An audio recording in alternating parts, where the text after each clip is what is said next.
¿Cómo está? Muy buenas tardes, los saludamos con muchísimo gusto. La invitación, como siempre, es que se quede con nosotros en esta hora llena de información. Vámonos con esto.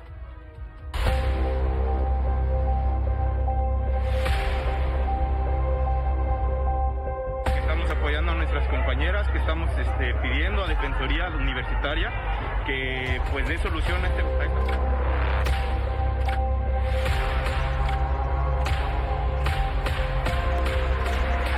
Russia's afraid, and all Tomahawks really afraid.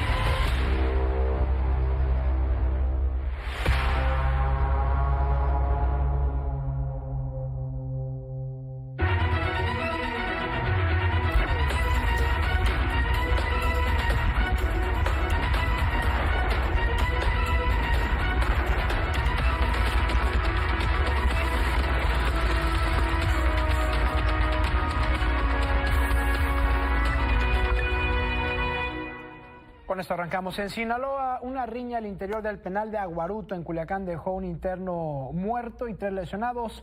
Manuel Aceves con todos los detalles. Manuel, adelante, buena tarde. Buenas tardes, Rodrigo. Buenas tardes a la audiencia. Efectivamente, un interno perdió la vida y 3 más resultaron lesionados durante una riña ocurrida este viernes en el interior del centro penitenciario de Aguaruto, en Culiacán. Esto lo informó la propia Secretaría de Seguridad Pública del Estado. De acuerdo con el reporte oficial, la confrontación se registró entre internos y generó un fuerte operativo de seguridad tanto dentro como fuera del centro penitenciario. Elementos de la Policía Estatal Preventiva, la Guardia Nacional y el Grupo Interinstitucional desplegaron acciones de control para evitar que la situación se extendiera a otros módulos.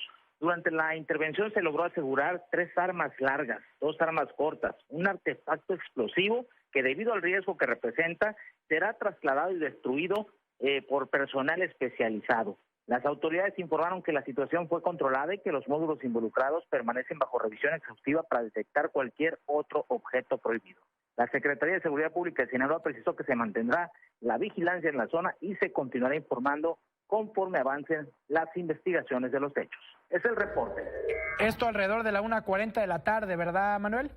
Sí, efectivamente, de manera simultánea a otros hechos de inseguridad que se presentaron en Culiacán y que prácticamente colapsaron la ciudad en ese momento, un ataque a agentes de tránsito y situaciones que pues siguen hablando de la situación de violencia que persiste en Sinaloa, Rodrigo.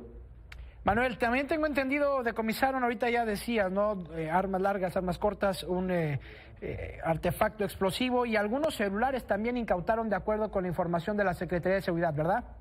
Sí, efectivamente, Rodrigo, estas armas pues que uno no se explica cómo es que ingresan y pues la explicación más concreta es corrupción, porque es imposible que no sean detectadas, que traten de ingresar y que no sean detectadas en estas revisiones que realizan, sobre todo estos aparatos explosivos que uno se pregunta qué están haciendo en el interior y sobre todo el daño que podrían causar pues en caso de detonar en el interior, Rodrigo. Gracias, como siempre, Manuel. Buena tarde.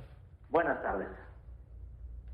Bueno, parte de la información. Además, en Baja California, colectivos de búsqueda retomaron la localización de un taxista desaparecido hace casi un año en playas de Rosarito. Said Betanzos, como siempre, con toda la información. Said, adelante. ¿Qué tal? Muy buena tarde, Rodrigo Auditorio. Y comentarles sobre esta pesquisa que de nuevo reinicia prácticamente a un año de la desaparición de este taxista. Él desaparece el 14 de noviembre de 2024, está prestando sus servicios en el área turística de Playas de Rosarito, chofer de un taxi metropolitano en esa ciudad. Y bueno, pues desde entonces desapareció José Ángel Marroquín Figueroa, este taxista de 47 años de edad.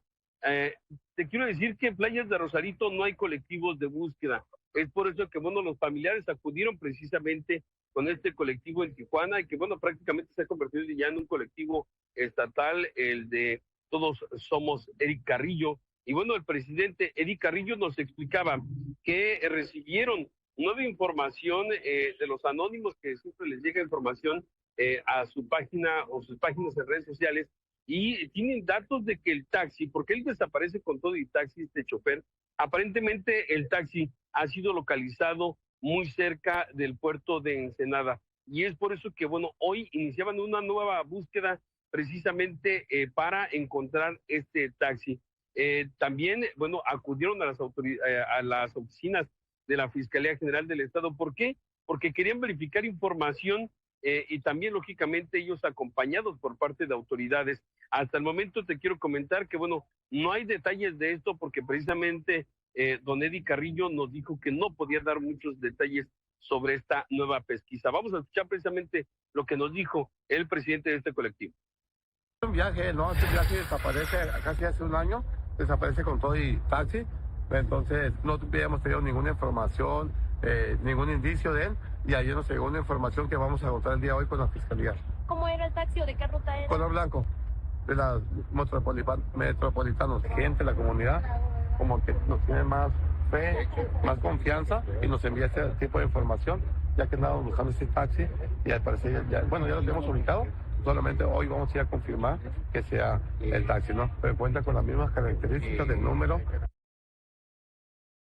Bueno, parte de lo que dicen, y hay que recordar que fue en su momento cuando en este modus operandi, cuando privan de la libertad a Eddie Carrillo, lo agarran, iba saliendo 7 p.m. rumbo al Panteón, desde la 1 de la madrugada su teléfono sonó como apagado y ya es un modus operandi recurrente, ¿no? En donde capturan a estas personas saliendo de algún domicilio que lo tienen identificado y botan su teléfono o apagan para no poder comunicarse con ellos.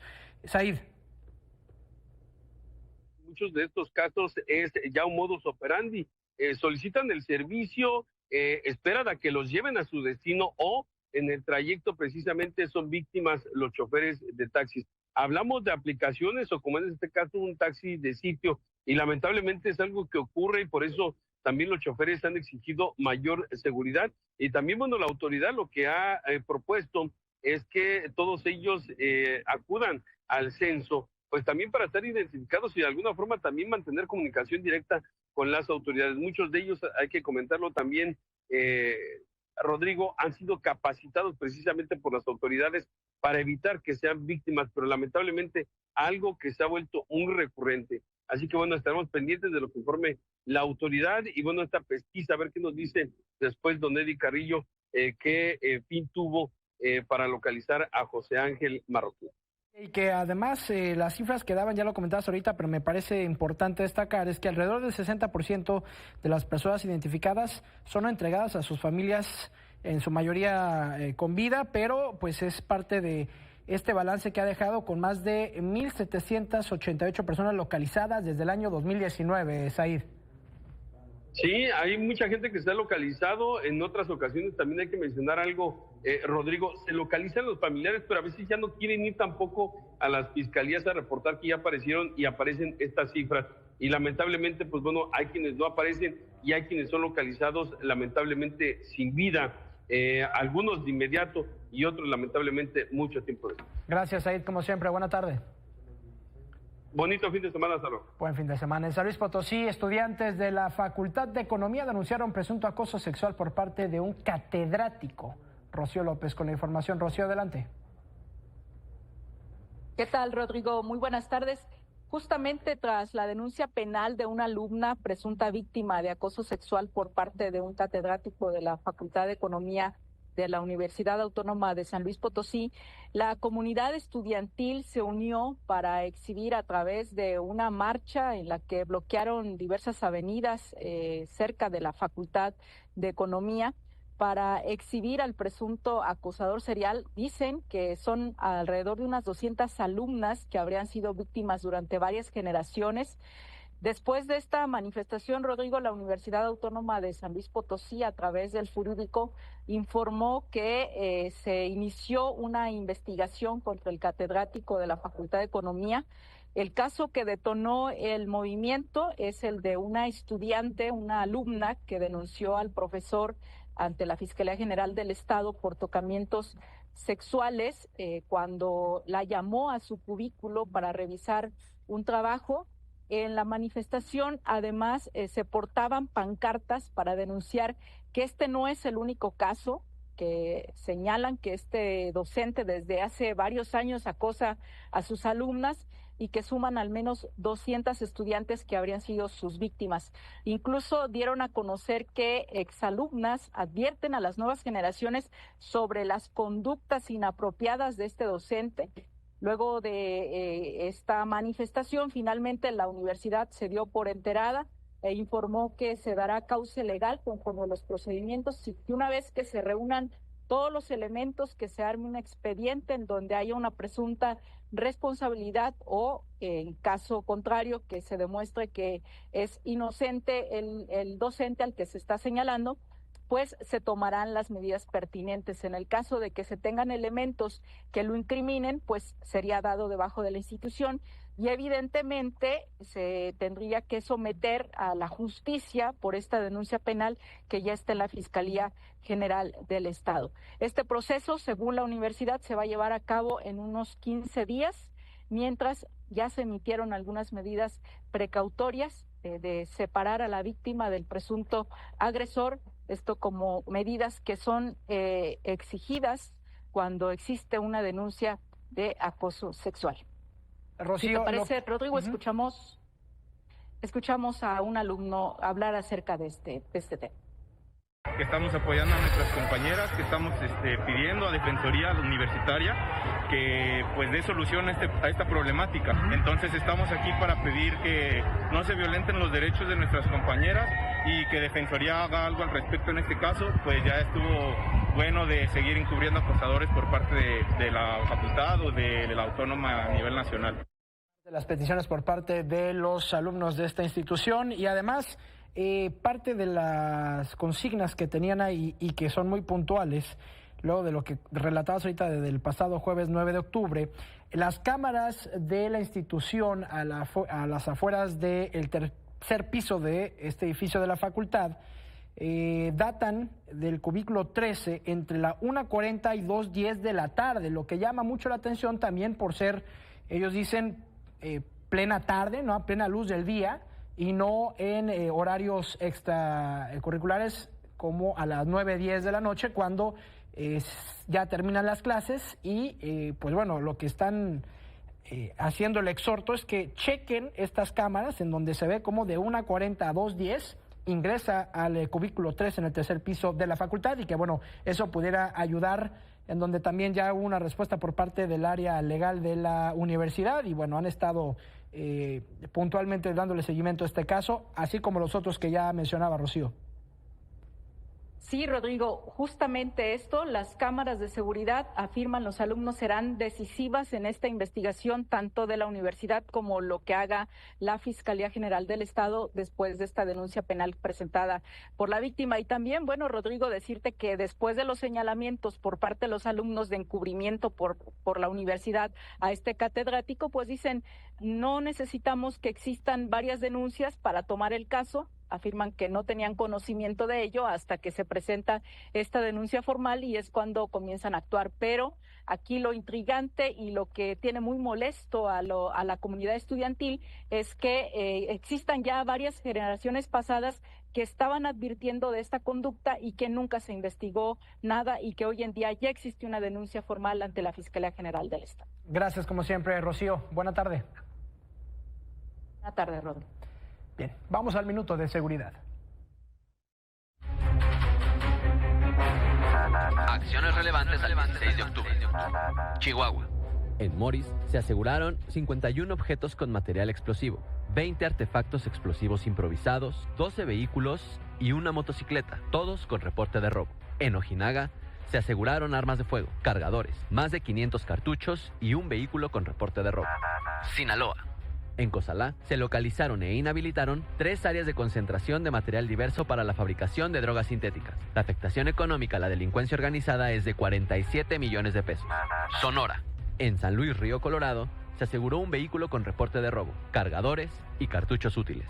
Tamaulipas. En Nuevo Laredo se detuvo a 3 personas. Se aseguraron armas cortas, cargadores, cartuchos, teléfonos celulares y un vehículo.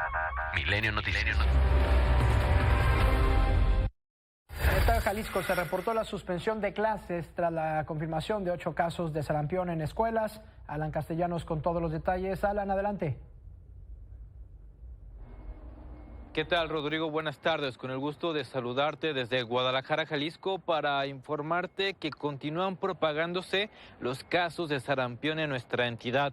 El día de hoy, el secretario de Educación, Juan Carlos Flores Miramontes, confirmó que ya son 8 casos en planteles educativos de Jalisco. 7 de ellos son en el municipio de Arandas y uno, el más reciente, en una escuela primaria de San Pedro Tlaquepaque.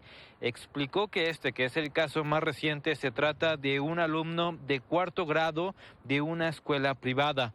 Detallaron que todos los casos son en escuelas distintas y que de acuerdo a las indicaciones que recibieron de la Secretaría de Salud, solo se suspendieron clases en los grupos y no en las escuelas completas, debido a que los estudiantes que convivieron con los infectados deberán permanecer en sus hogares para descartar alguna infección. ¿Qué te parece si escuchamos las palabras del secretario de Educación? Sí, en estos 7 grupos están en escuelas diferentes. Es un niño por cada grupo. Sí identificamos ya unos hermanos que estaban en niveles distintos, uno en primaria y uno en secundaria. Hay que decir, aquí es bien importante que cada parte del binomio escuela-familia haga lo respectivo para mantener aislados a los niños. Nosotros donde podemos intervenir, evidentemente, es en el grupo, que es lo que nos recomendó Secretaría de Salud como una medida de prevención. Pero en casa también los padres tienen que cuidar de que si hay algún niño que convivió con otro que está infectado, lo mejor es que permanezca en casa y no vaya a su escuela respectiva. Eso nos ayuda mucho a mitigar el riesgo. Todos los niños que están en esta situación, el grupo se va a estudiar a distancia. Es importante señalar que los salones que se encuentran en estos momentos con actividades presenciales suspendidas no han parado con las actividades escolares, debido a que están tomando las clases de manera remota a través de cuentas institucionales de Google con las cuales trabaja la Secretaría de Educación Jalisco. También es importante señalarte que al corte del día de hoy, de acuerdo a la información que proporcionó el secretario de Salud, en total van 97 casos de sarampión en Jalisco, siendo el municipio de Arandas el cual lidera esta lista con 82 casos. Rodrigo, hasta aquí el reporte. Muy buenas tardes. Gracias, como siempre, Alan. Parte de la información de este bloque. Vamos a marcar una pequeña pausa y regresamos. No se vaya. Con más información, tras 14 horas de una acalorada discusión con pancartas, consignas e insultos, el Pleno de la Cámara de Diputados aprobó las reformas a la Ley del Impuesto Especial sobre Producción y Servicios, donde avalaron alzas de dicho gravamen a refrescos, sueros, cigarros, videojuegos violentos y juegos con apuestas, entre otros. En el caso de las bebidas saborizadas, el impuesto especial pasó de 1.64 a 3.8 pesos por litro, aunque las bancadas de Morena, Partido Verde y Partido de Trabajo presentaron una reserva para reducir dicha cuota a 1.50 pesos por litro en bebidas sin azúcar, como lo habían acordado con el gobierno federal y la industria refresquera, a cambio de reducir este contenido calórico en sus productos y así promover la migración del consumo de refrescos azucarados a presentaciones light o cero. De acuerdo con el dictamen de la Comisión de Hacienda avalado por el Pleno y turnado al Senado de la República, el impuesto especial sobre cigarros, puros y tabaco labrados aumentaría de 160 a 200%, además de aplicar una cuota gradual de 0.85 pesos por cigarro en 2026, 0.91 pesos en 2027, 0.99 pesos en 2028 y 1.7 pesos en 2029, para cerrar en 2030 con 1.15 pesos en ese año. Para el tema de los videojuegos con contenido violento extremo o para adultos no apto para menores de 18 años, el IEPS pasa a 8% tanto en productos de formato físico como los que descargan vía internet. A su vez, el impuesto especial a los juegos con apuestas se incrementa de 30 a 50% tanto en la modalidad presencial como los realizados vía internet o cualquier otro medio electrónico o a través de plataformas digitales de intermediación. Aquí parte de esta maratónica discusión que se vivió en San Lázaro. No habrá necesidad de incrementar impuestos en términos reales, y ese es un compromiso. Fíjense cómo el jefe del cártel de Morena vino a este recinto a mentirnos a las y los mexicanos a la cara. Ojalá los mexicanos fuéramos tan como ustedes creen que somos y como nos quieren tratar. El pueblo de México ya se cansó de que ustedes nos quieran ver la cara. Porque nuestro objetivo es revertir los enormes daños que el sistema neoliberal, que la derecha... Bueno, y para hablarnos sobre esto tenemos al director general de The Competitive Intelligence Unit, Ernesto Piedra. Ernesto, ¿cómo estás? Hola Rodrigo, siempre es un gusto saludarte y vamos a hablar de esto de los videojuegos porque bueno, tú y yo sabemos que videojugar no es cosa de niños, hoy lo jugamos todos, niños, adolescentes, gente de la tercera edad, todos somos videojugadores, te digo cuántos, 72.6 millones de personas en el país somos gamers. Y nos aplican este incremento del 8% de juegos, porque dicen juegos de violencia, de repente dicen tirarle a patitos en la feria digital, es un juego violento, pescar pececitos digitales es violento, y bueno, pues nos aplican este 8% ahora, a partir de ahora, para la recaudación. Bueno, una industria que en otros países es una industria creativa que se estimula, que se le inyectan recursos para la creatividad, y aquí pues viene una aplicación de este 8% de impuestos, Rodrigo.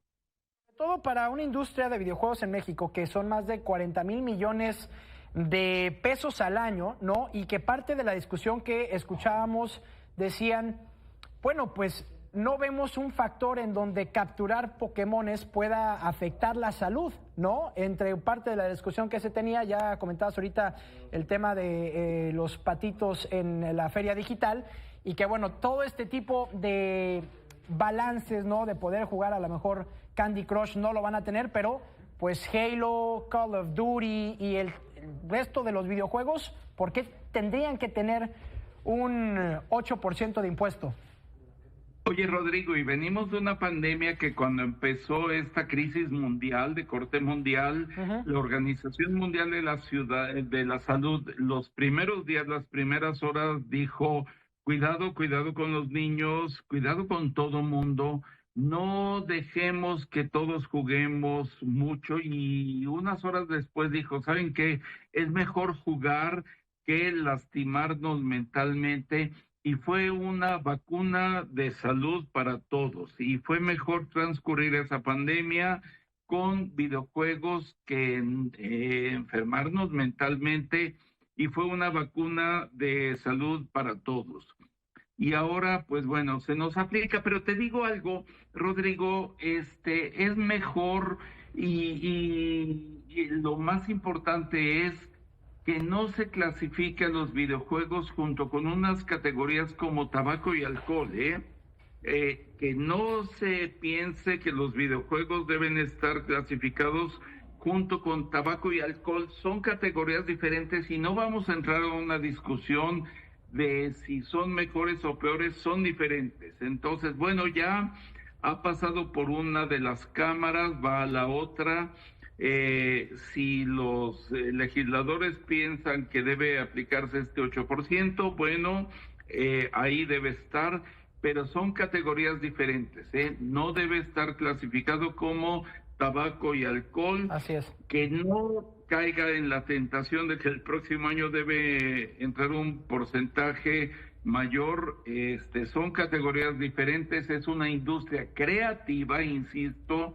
En Europa continental, en Reino Unido, en Estados Unidos, en Canadá, se considera una industria creativa que se debe fomentar, y aquí en México creo que la discusión debe ser como una industria creativa positiva. Ernesto, ¿sería más útil regular los contenidos por clasificación en lugar de grabarlos fiscalmente? Ya se hace. ya tiene categorías, ya se clasifican y ya hay una categoría en la Secretaría de Gobernación, mejor seguir por esa ruta. Y la industria de los videojuegos dice, vamos por ello, sigamos por esa ruta, no estamos negados a esa revisión, vamos a trabajar juntos, no estamos negados a trabajar en ello. Es una, insisto, industria creativa, vamos a seguir clasificando por esa ruta, vamos por ello. Se paga IMSS, se paga Infonavit, se paga ISR, ahora se le agrega IEPS. Como industria incluso de telecomunicaciones, la Constitución dice debe fomentarse esta industria. Entonces vamos adelante, no nos vamos a negar a trabajar juntos con el gobierno, vamos adelante, pero no se nos clasifique en esas categorías que son independientes de la industria creativa de los videojuegos. Ahora, mencionabas ahorita Estados Unidos, Canadá, algunas partes de la Unión Europea que han implementado pues un aumento similar, pero ¿qué resultados han tenido? Porque del lado de Latinoamérica, pues bueno, México es de los pioneros o primeros en dar este aumento, ¿no? Así es, incluso si vemos, exportamos capital humano a Vancouver, a California, se nos está yendo el capital humano hacia allá, al contrario, tenemos que fomentarlo, seguir invirtiendo en ello para, no para exportar, sino para aprovecharlo aquí y que no se nos vaya. Hay muchas empresas que vienen a invertir y producir aquí y seguir exportando toda esta generación de videojuegos. Somos una potencia en la generación y en la exportación del producto. Generamos mucho de esta producción para exportar estos bienes y servicios al resto del mundo. Entonces, no lo satanicemos. ¿Qué es la violencia? Hay unos productos que sí tienen contenido violento y está, como tú bien lo dijiste, Rodrigo, clasificado. Sigamos con esa clasificación y lo administramos de esa manera, pero no satanicemos y seguimos siendo una industria que contribuimos a la producción y su contribución fiscal para el país y para la administración fiscal, sin duda. Ya para finalizar, Ernesto, ¿te parece que esta es una medida recaudatoria o realmente se puede atender un tema de salud como ellos lo están argumentando? Creo que no es un tema de salud, creo que hay una, yo diría, miopía fiscal. Creo que tenemos que seguir trabajando junto con las comisiones relevantes en la parte legislativa y estamos, y así lo hemos dicho, dispuestos a seguir trabajando, no lo hemos parado de hacer así, junto con las comisiones en senadores, en diputados, y lo vamos a seguir haciendo. Estamos trabajando en documentos para seguir ingresando a estas comisiones y dispuestos a seguir produciendo con la Secretaría de Economía, con la Secretaría de Hacienda y contribuyendo a la producción de recursos fiscales y con el aparato económico, sin duda, porque somos un país que somos una potencia económica en estas industrias creativas y encantados de seguir haciéndolo, sin duda, Rodrigo. Gracias, Ernesto, por haber tomado la comunicación con nosotros y bueno, pues vamos a ver qué pasa. Como bien lo comentas, esto fue ayer la discusión en San Lázaro, falta todavía el Senado, pero bueno, vamos a quedar pendientes. Gracias, Ernesto. Es siempre un gusto, Rodrigo, y con Milenio adelante vamos. Buenas tardes. Momento de pasar con Susana Moscatel, AM2. Susi, adelante.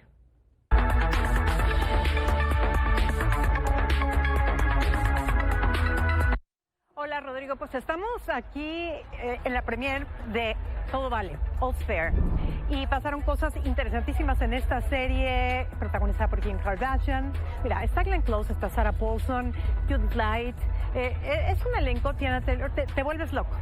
Y es producida y, bueno, dirigida por Ryan Murphy, quien hizo esta presentación ante la gente que estamos aquí, de hecho, en el Directors Guild of America, un lugar muy especial. Es muy emocionante y esto es lo que se ha vivido en esta premiere. I hope you enjoy our wonderful cast. We had a lot of fun making the show, and we put a lot of hard work and heart into it. So please enjoy All's Fair. This show is really about the power of yes. It is about yes to doing a show that's inspirational and aspirational. It's a show about yes to bringing back fashion to television in a really big way. And I think more importantly, it is really a show about yes to women getting the last word, which is something I think we all need right now. And when you think about it with this cast, we've given the world what they really need right now, and that's cultural superheroes. They've run empires and inspired millions of people all over the world. Así que el 4 de noviembre a través de Hulu, ya saben, Disney Plus, van a ver esta serie que les aseguro va a revolucionar la manera en la que vemos series de mujeres, series de abogados. Todo el mundo va a estar hablando de esto, se los puedo garantizar. Simplemente quédense pendientes. Muchas gracias, nos vemos más tarde.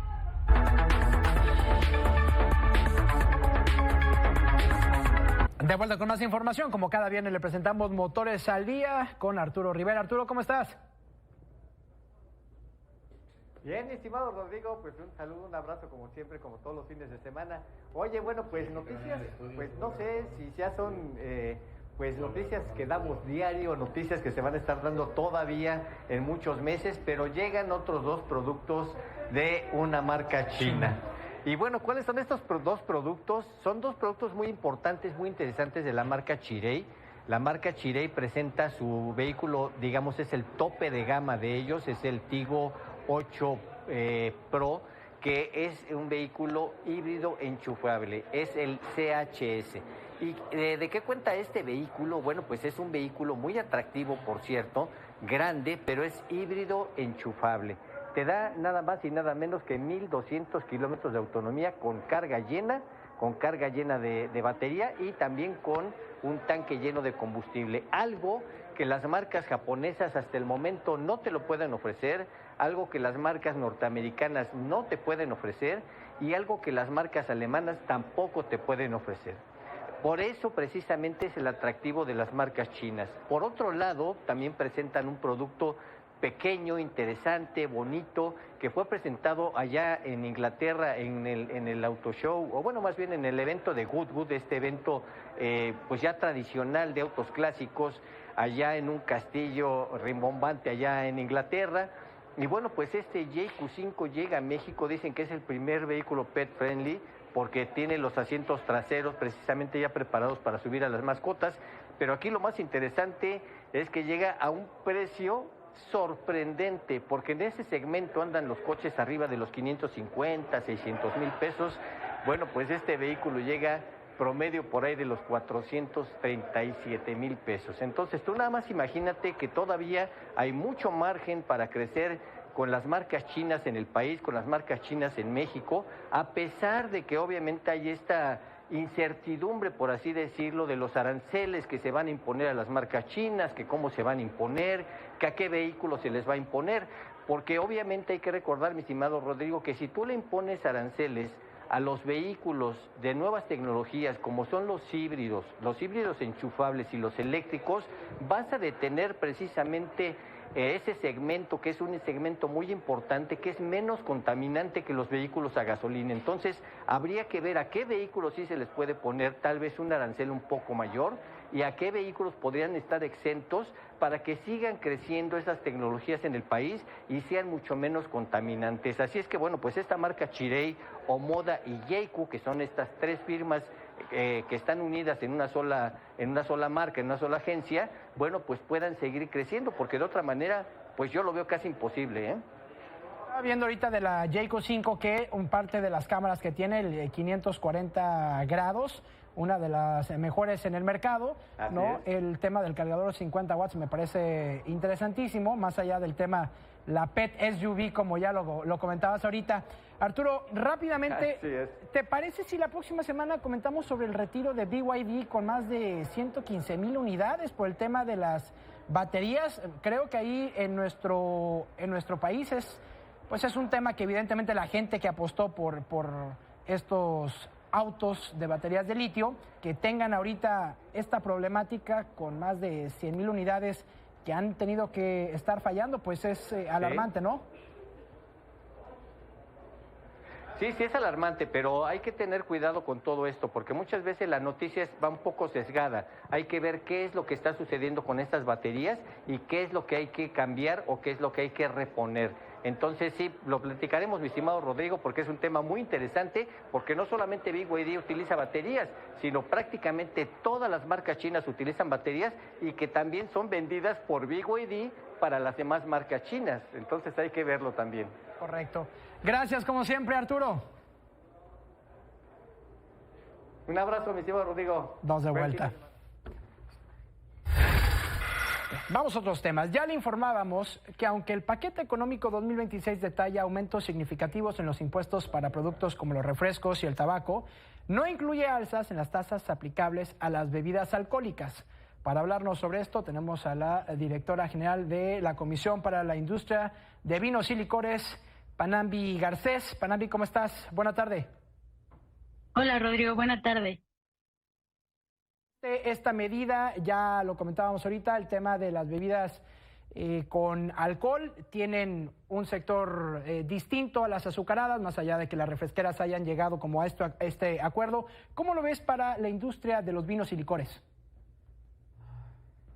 Claro, pues mira, como sabes, la industria de vinos y licores en el país tiene un papel pues estratégico en la economía. Generamos más de 155,000 empleos, eso es muy importante decirlo, más entre 65,000 directos y 90,000 indirectos, y aportamos de una forma pues bastante importante a las finanzas públicas. Tan solo en el 2024 alcanzamos una recaudación de 75,000 millones de pesos, que más o menos equivale al 1.5 de los ingresos tributarios. Pero a pesar de estos resultados, como bien decías, no estamos en el esquema fiscal para el siguiente año, no venimos incluidos en el alza de los impuestos que consideró la presidenta Sheinbaum, pero pensamos que el esquema que tenemos actualmente genera pues algunas distorsiones y facilita la evasión. Por lo cual estamos proponiendo pues un cambio en el esquema, en la forma en la que se cobra el impuesto al día de hoy, para que se tenga mayor recaudación y se contribuya a la formalidad del sector. Estaba viendo un informe que nos mandaba ahorita la producción y decía que parte de este modelo es cambiar de un impuesto de ad valorem a uno de ad quantum. Básicamente sería, y ahorita nos gustaría lo desgloses, sacar el porcentaje del impuesto con la cantidad de alcohol. Es decir, si una cerveza tiene 4.5, de ese 4.5 se le saca un impuesto especial y bueno, las bebidas que tengan mayor cantidad de alcohol, llámese los destilados, ¿no? El mezcal o el mismo aguardiente, que tenga un 40%, que venga sobre ese 40% del impuesto. Ayúdenos un poco más a entender esta medida, ¿no? Con mucho gusto. Estas locuciones latinas que dijiste del ad quantum y del ad valorem no es otra cosa que explicar la forma en la que se grava el alcohol. Al día de hoy es con base en el valor de la bebida, es decir, de una botella de 100 pesos, imaginemos que así cuesta, se pagan 53 pesos de IEPS y eso es lo que está tributando el sector al Estado.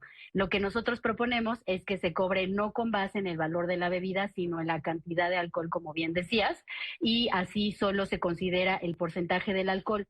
Es curioso que mencionaras el caso de la cerveza, porque ahí hay una distorsión pues bastante considerable. Ellos al día de hoy tienen el 95% del mercado y por este esquema que tenemos solo contribuyen con el 60% del impuesto. Consideramos que es dispar para las categorías más importantes que tiene México, que es decir, el tequila, el mezcal, la bacanora, la charanda, todas las denominaciones de origen que tiene México. Con este cambio de esquema se verían beneficiados porque no se estaría gravando el valor de las bebidas, sino el contenido de alcohol, y esto genera pues efectos muy positivos, no solo en términos de la tributación, que como tú lo entenderás pues es bastante complejo y solo lo entienden pues las autoridades hacendarias, sino que se estarían dando incentivos para los pequeños productores, porque de esta forma pues ya no tienen esta carga impositiva tan grande que se tiene al día de hoy.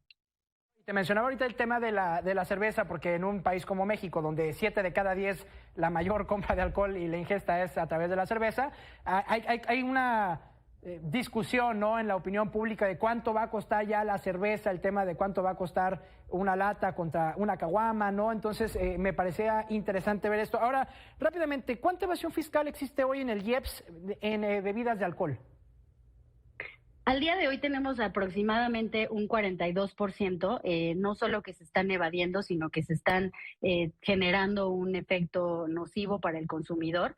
Es decir, ya no solo se están dejando de pagar los impuestos, sino que incluso tenemos algunas formas de ilegalidad, pues que están incentivadas por la carga impositiva que tenemos al día de hoy. Con la forma en la que nosotros estamos proponiendo, se genera una simplificación administrativa con 3 efectos muy positivos. Primero, se simplifica la administración del impuesto, pues porque se estaría llevando solo a una primera enajenación. Para que lo tengas mucho más claro, solo se estaría cobrando a productores y a embotelladores y no diluido en toda la cadena como lo tenemos al día de hoy. Por otro lado, se estaría impactando en el mercado ilegal porque se reducen el número de contribuyentes de un universo que tenemos al día de hoy de 800,000. Serían solo 800 los contribuyentes que estaría verificando el SAT y entonces pues les da muchos más elementos de control y de poder tener todos los impuestos que se tienen que recabar. Y finalmente, como te decía, pues se fortalece la competitividad de los pequeños y los medianos productores y entonces pues es un beneficio para todas las partes, tanto para la industria como para las autoridades hacendarias que podrían recaudar más y sobre todo pues en términos sociales pues para eliminar este tema del mercado ilegal. Así es. Oye, rápidamente, recuérdanos, ¿cómo se aseguraría la carga fiscal que siga siendo progresiva y que no afecte más a los sectores de bajos ingresos? Sigue siendo progresiva. Porque solo se estaría cobrando con base en el porcentaje del alcohol y finalmente estaría impactando en estas bebidas que también, como bien tú sabes, el impuesto tiene 2 fines.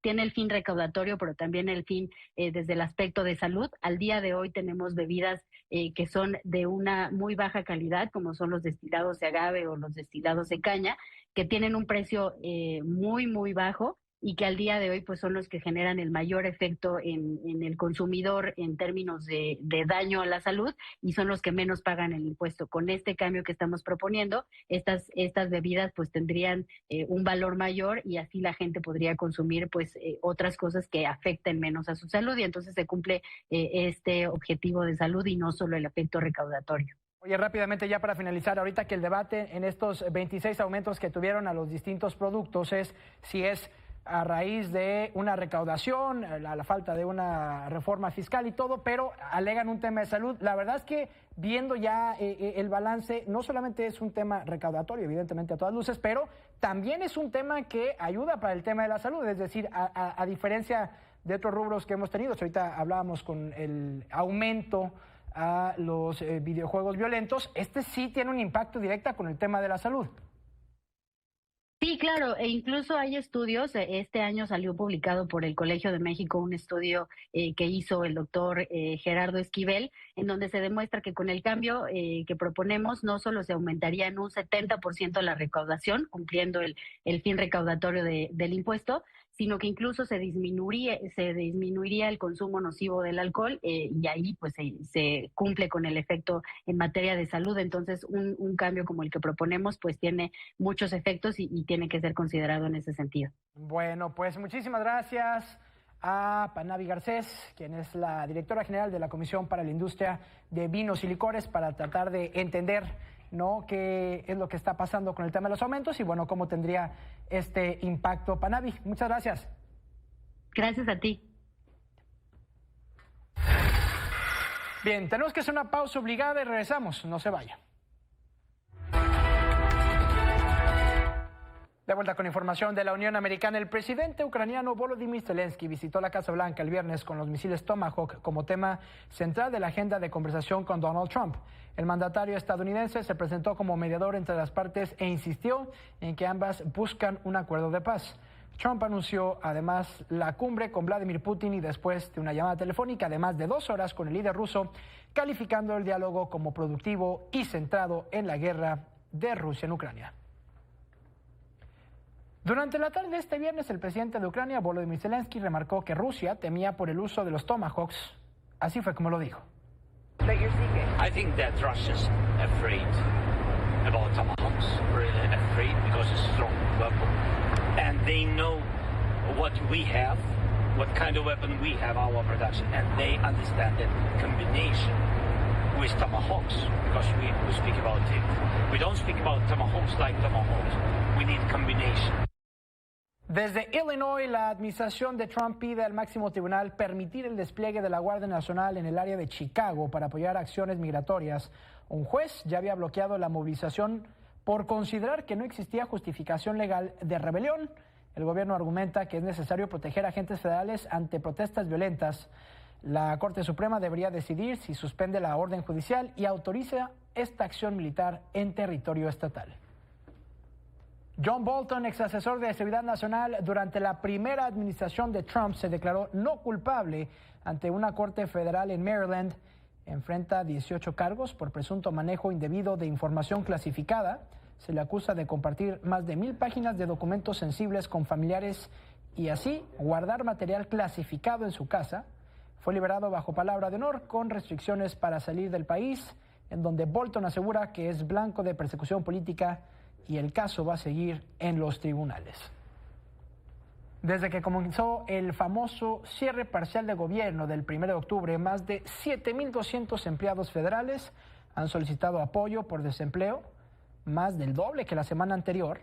El número total de casos activos supera los 9,000, reflejando así el fuerte impacto económico y social que el paro está teniendo sobre los trabajadores del gobierno y sus familias, mientras continúa el estancamiento político en Washington. Y el cierre de gobierno estadounidense llegó a su día 17, convirtiéndose ya en el tercero más largo en la historia moderna. El Senado volvió a fracasar en aprobar un acuerdo y suspendió sesiones hasta el lunes. Mientras tanto, la Corte Suprema advirtió que se va a quedar sin fondos este sábado y cerrará al público, aunque va a seguir operando internamente. Además, el Cuerpo de Ingenieros del Ejército suspendió $11,000 millones en proyectos por falta de recursos, reflejando el creciente impacto del paro.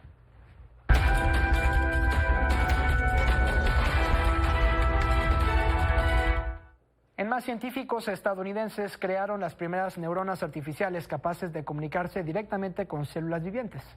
Vamos a ver. Un grupo de ingenieros creó un nuevo tipo de neurona artificial con propiedades eléctricas compatibles con las de las células biológicas. El desarrollo se da sin cables nanométricos formados por proteínas procedentes de bacterias que generan electricidad. Estas neuronas podrían aplicarse en computadoras de alta eficiencia inspiradas en principios biológicos y con posibilidad de conectarse directamente a células vivas. El trabajo fue realizado por Shuai Fu y John Yao de la Universidad de Massachusetts en Amherst, Estados Unidos. Los investigadores señalaron que el cerebro humano opera con una eficiencia energética muy superior a la de las computadoras actuales, lo que ha motivado la búsqueda de circuitos que imiten su funcionamiento. Uno de los principales retos consistía en reducir el voltaje de las neuronas artificiales. Las versiones previas requerían 10 veces más voltaje y 100 veces más potencia que las nuevas, lo que impedía su conexión directa con neuronas reales. El diseño presentado resuelve ese obstáculo al operar con niveles energéticos similares a los de las células biológicas. Las aplicaciones potenciales abarcan desde el rediseño de sistemas de cómputo basados en procesos bioinspirados hasta el desarrollo de dispositivos electrónicos capaces de establecer comunicación directa con el cerebro y los nervios. Los resultados del estudio fueron publicados en la revista Comunicaciones de la Naturaleza bajo el título Construcción de neuronas artificiales con parámetros funcionales que coinciden integralmente con valores biológicos. Con información de Manuel González, Milenio Noticias, Merari Ramírez Hernández. Parte de la información de este bloque. Así llegamos al final de este espacio. Le agradecemos nos haya acompañado a lo largo de esta hora, así como de toda la semana. Estaremos ausentes la semana que viene, pero bueno, dejamos en buenas manos. Quédese aquí a través de Milenio Televisión.